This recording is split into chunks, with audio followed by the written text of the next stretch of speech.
So you had the big win out in February. I guess just how important was that for you to kind of get through that little rough patch and get back on the right path? Yeah, it's everything. Winning is not just everything for our own psyche and our trajectory in the sport, but 2 checks, man. It's a big difference, getting that second check. So definitely got me back on track, got my mind right, overcame a lot. Getting to that point and then taking that short notice fight, had to prove some things to myself. So, yeah, set me right. I guess there was a setback though. You did have to have surgery. I'm assuming that's from the fight itself.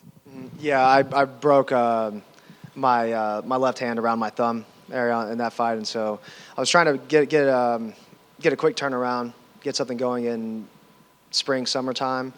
So it set us back, and then I don't know, I guess politics or whatever. Here we are now in October. Grateful to get something on the board. Was that difficult to deal with, like knowing you want to kind of keep that momentum going, or is that just, hey, I got to take care of this? Yeah, I mean, that's been like the story of my career in here, just kind of like waiting.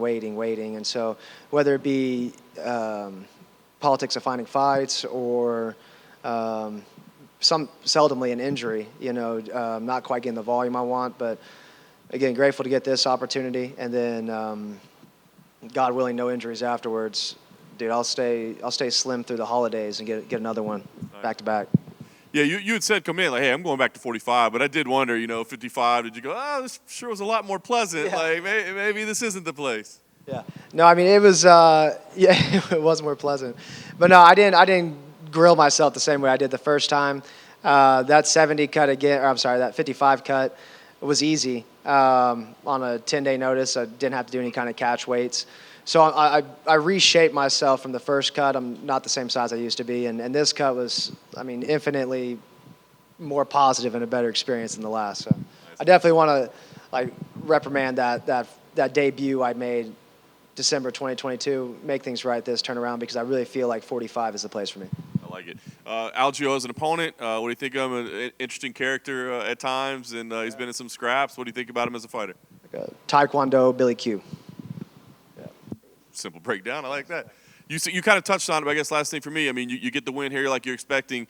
Is the main goal just to get one in before the end of the year? Or is it, rankings or matchups, or is it just about, let's just get another fight? We need a couple more checks. Yeah, no, it's definitely checks. I want the checks. I had a fight slated for Sabatini in the summertime. I just saw he got booked. I was trying to roll that in like December because I knew we were kind of around the same timeline. Anything around that pool sounds great. I'm open. I've never turned down a challenge. And that's kind of where I'm sitting at, that top 20 pocket right now at 45. So just give me some action around there. I want to get the volume up. Alexander over here. Seems like whether you win, lose, or draw, the UFC books you in these stylistically fun matchups. What does that tell you about how the UFC sees you as one of their fighters? And they want to watch someone bleed. They seem to not mind the detriment of my eyes. I got those Nate Diaz eyes now, and so no thanks to the matchmakers. And there was a time when you made your debut, you beat Dariush, and then you went on to beat Olivier Aubin-Mercier. Does a win over Algio kind of start that type of run again?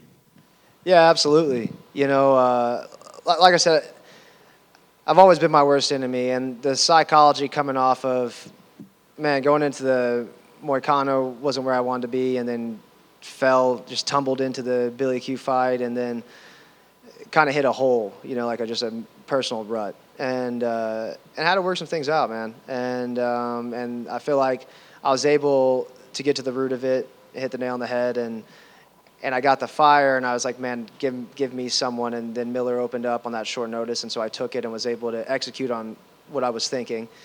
And I feel like that shifted for me. So even again, approaching this 45 cut, spirits are infinitely better. I feel great. I feel light mentally. I don't have any weight on my shoulders. I'm excited to do it. I fought meaner, badder, bigger guys than Algio, and that's nothing to come short. I know he's a threat. He's a problem.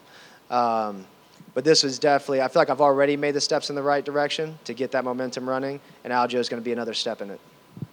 So you focus on Algio, but would you like to get that one back with Billy Q one day? Oh, yeah, for sure. There's a lot of guys love to get it back, but yeah, for sure him.